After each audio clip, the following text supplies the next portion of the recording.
na araw-araw, milyon-milyong tulinadang basura ang naiipon sa ating kapaligiran, sa mga kalsada, dagat at maging sa mga bundok.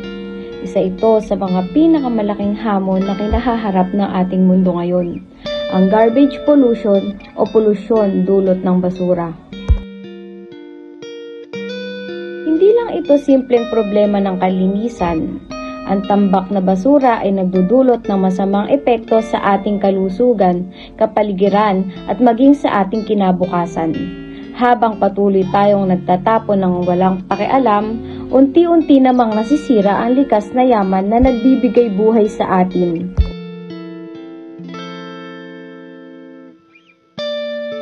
Ngayong araw, ating tatalakayin kung paano nagsisimula ang problemang ito. Ano ang epekto nito sa ating buhay at higit sa lahat, paano tayo maaaring makialam at gumawa ng pagbabago. Sa likod ng tahimik na pamumuhay sa ating komunidad, may isa tayong matagal ng problema na tila hindi nabibigyan ng sapat na pansin. Ang polusyon sa basura, isa itong isyong hindi lamang lokal kundi pandaigdigang suliranin. Ang basura ay resulta ng ating araw-araw na gawain mula sa plastik, papel, tirang pagkain at iba pa. Ngunit ang maling pagtatapon ng basura ay may malalaking epekto tulad ng pagbaha, sakit at pagkasira ng kalikasan.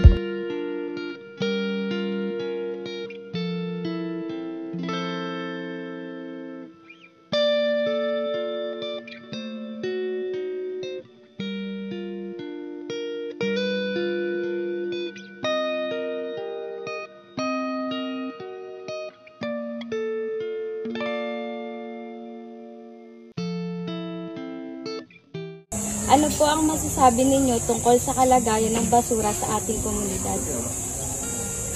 Maganda. May kailangan talaga, may basura tayo na paglalagyan sa bawat paligid para wala nakakalat sa ating kapaligiran ng school. Na permis may lagayan para mailagay sa isang tamang. Sasabi ko ganito, tayo nagkaroon tayo na tinatawag na solid waste management Act of 2003, ecological solid waste management na pinatutupad talaga yung tinatawag natin na waste segregation. Ngayon, ang kalagayan ng basura natin ngayon ay kumbaga sa ang bawat barangay ay talaga naman dumadami ang population, dumadami ang basura.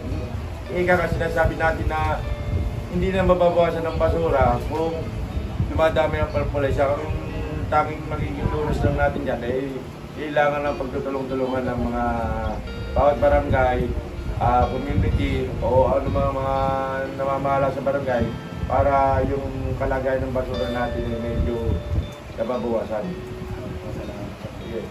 Ito lang po yung next question po.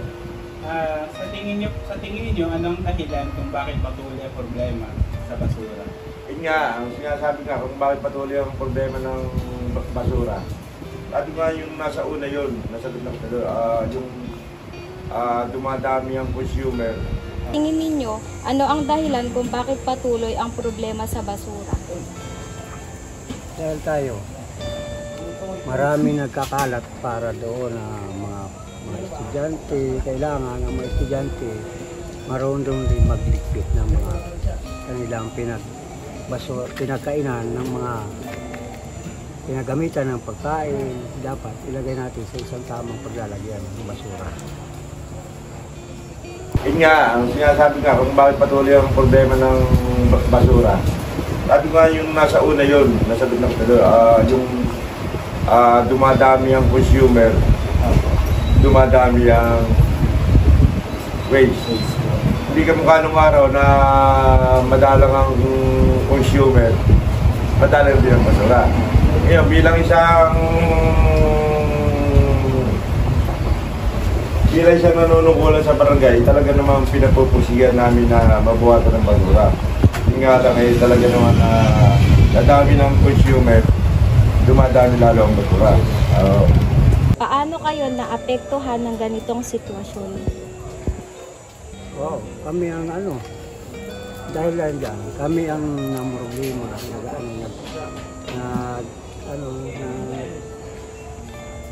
nagliligpit sa lahat ng kalat dito sa loob ng basi. Kung anong mga klaseng mga basura, kami ang nagkakalat, pati sa aming campus, pag halimbawa nakakalat ang basura, kami tinatawag mga utility. Ganyan sa amin. Dahil kami ang pag-utusan at tinatawag sa lahat. Paano kami na-apektuhan? Siyempre kami, mga likod barangay, na-apektuhan kami dahil sa dami ng basura. Siyempre, ang mga tao talaga, ginagawa namin ng pamamaraan niya. Pero kaming mga nasa lingkod barangay, talaga naman pinagpupursigan namin na kamukha niyan. Nagkakaroon kami ng weekly clean-up drive na para mabawasan ng basura sa amin. At pagkatapos, patuloy pa rin kami, tinuturo namin ang pagsisegregate ng mga basura para mabawasan ng mga basurang hinahapot ng mga truck sa aming barangay.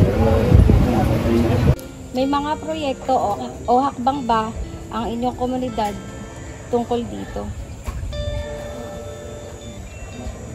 Mayroon naman, kaso lang hindi lang nila nakapag-ayunan ng mga bagay na yan para sa magiging magandang sa amin. Kaso lang hindi nila kaya supportan kami. Kami lang ang gumagawa ng aming mga pamamaraan. Meron tayo tinatawag na kapag yung halina magtanim ng gulay at prutas. Kapag HAPAG, kapag yan, programa ng gobyerno para sa tinatawag natin na environmental ang tawag dito, yung yung community gardening.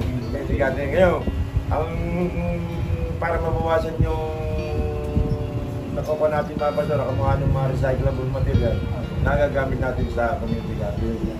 Yun ang mga project na gobyerno natin. Yung basura na recyclable, sa halip na itapon natin, pwede pa natin magamit sa community gardening. Yun ang project ng gobyerno ngayon. Yung hindi na magtanim ng gulay sa mga recyclable material na ginagamit dyan. Sa anong paraan kayo nakikilahok sa paglilinis o pamamahala ng basura? Halimbawa kami, makita namin na kung anong nakakalat, kusa kami dinadampot namin yung mga basura na madaanan namin sa paligid. Minsan, tulong-tulong kami na magwawayos, paglilinis kung ano man nakakalat sa paligid. Ating paligiran ng school. But yan, nakikilaw kami dahil yan, tinatawag natin na tayo meron tinatawag na weekly clean-up drive. Nakikilaw kami dyan kasi order ng metro niyan ng Municipal Environment and Natural Resources na meron kami weekly clean-up drive. Lahat ng karsada nililinis namin. Nagkakaroon tayo ng tinatawag dyan na yung mga participant, kamukha halimbawa ng mga BSW, barangay tanod o other leader like barangay official. Nakikilaw kami dyan kasi municipal ordinance yan ng membro, kaya kami nakikilaw dyan. Order yan. Tinatawag natin weekly, ang tawag daw weekly clean-up drive. Another question po. Ano po sa tingin ninyo ang pinakamabisang solusyon sa problema? Ano sa tingin ninyo ang pinakamabisang solusyon sa problema ng basura? Ang maganda doon sa solusyon na yan, bawat isa tulong-tulong. Halimbawa, kahit tayo mga estudyante, halimbawa ngayon may ginagawa kayong bawat isa ng may project na basura, paglalagyan, kailangan doon natin ilagay sa tamang paglalagyan yung ating mga pinagbalatan kung ano man ating kakainin para walang tayo makita nakakalat, malinis sa paligid.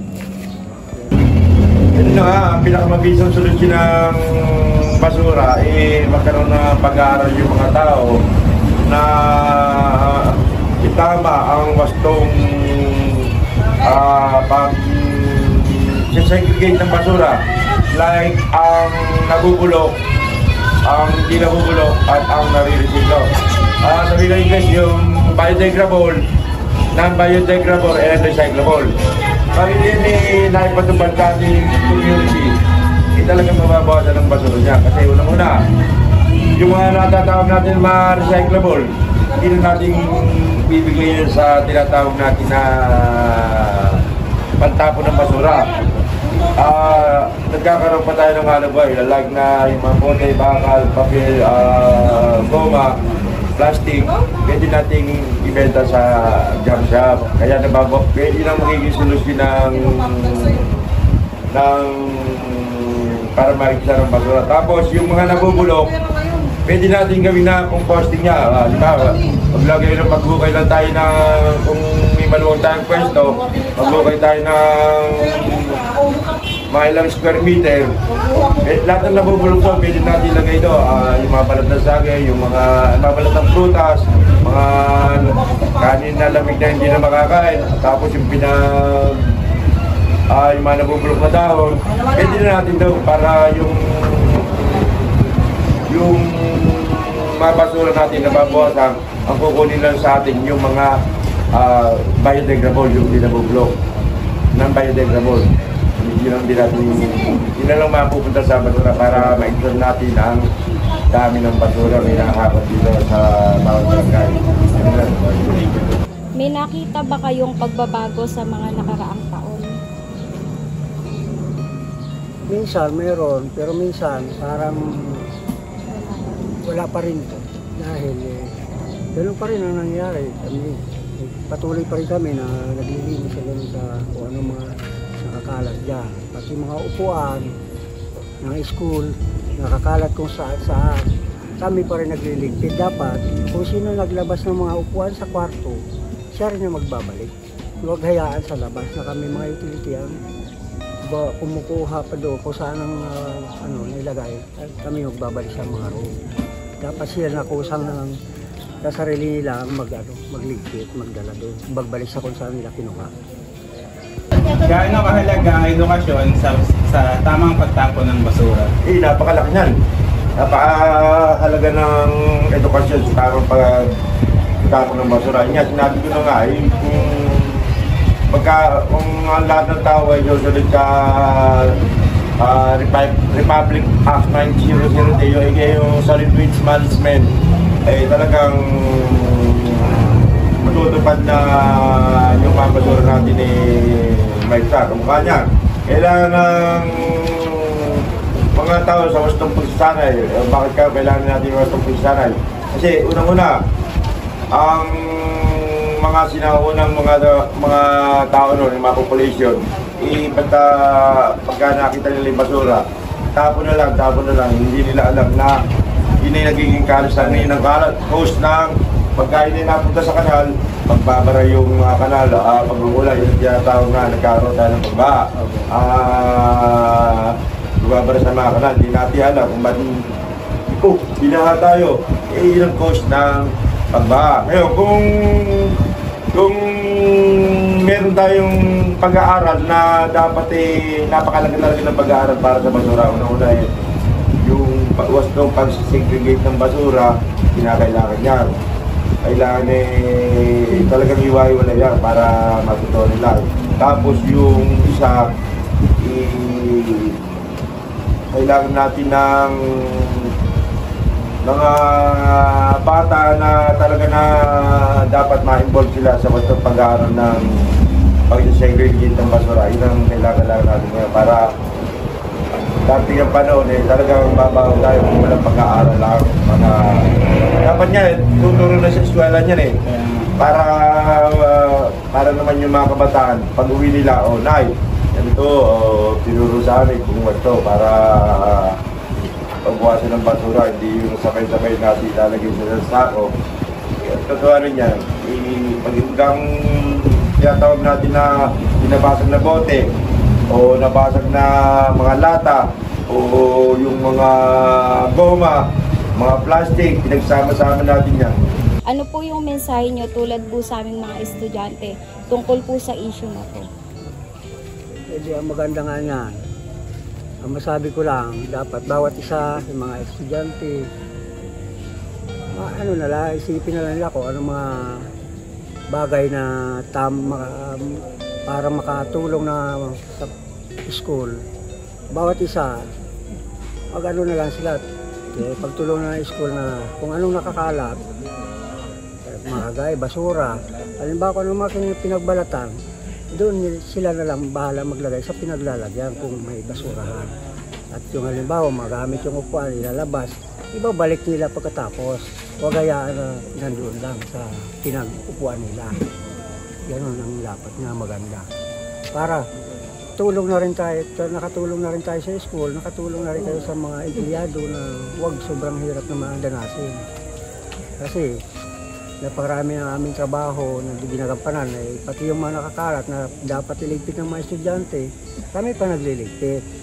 Pati mga basura dapat. May ilalagyan naman na dapat natin paglalagyan ng tama, ilalagay natin doon para hindi na namin gagawin yung mga bagay na yan. Kasi meron din kami ibang mga ginagampanan trabaho, hindi lang naman yun. Ganun lang ang ano kasi yun. May mga hakbang na maaaring gawin upang masolusyonan ang problema sa basura. Segregation sa tahanan, recycling, composting at community clean-ups. Ang pagkakaisa ay susi.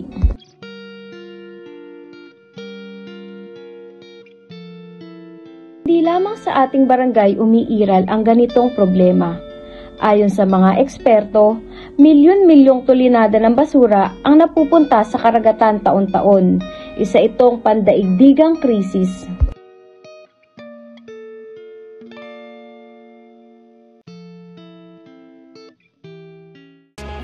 Ang pagbabago ay nagsisimula sa ating tahanan. Sa pagtutulungan, disiplina at malasakit.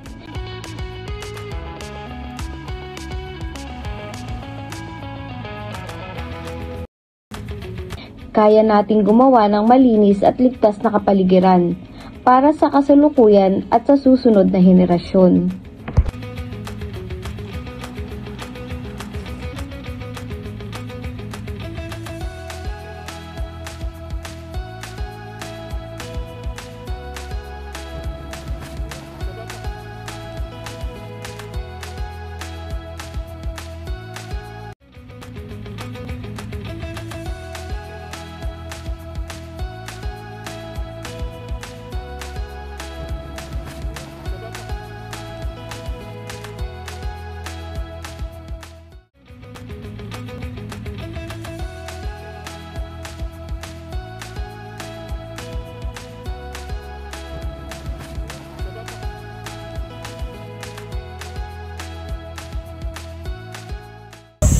Bilang estudyante po, ito po yung mga question ko na sa inyo.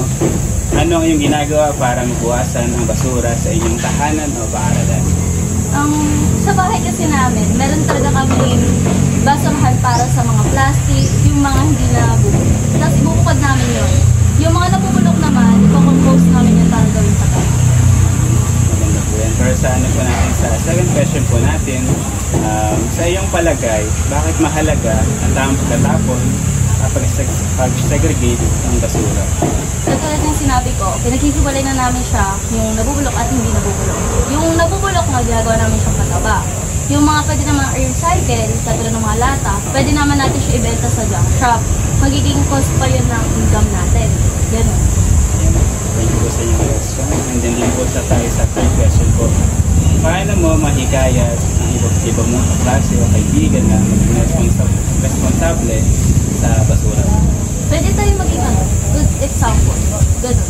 Yung hindi na natin na kailangan sabihin pa sa kanila yung dapat nila gawin. Kasi malaki na sila eh. Nasa mindset na natin na, pwede na tayong maging good example nito na dito tayo, ito yung tamang basurahan, dito tayo magtatapon. Tsaka agriculture student tayo. Yung mga ganun. Kailangan maging aware tayo sa paligid natin na yung mga basura dapat itapon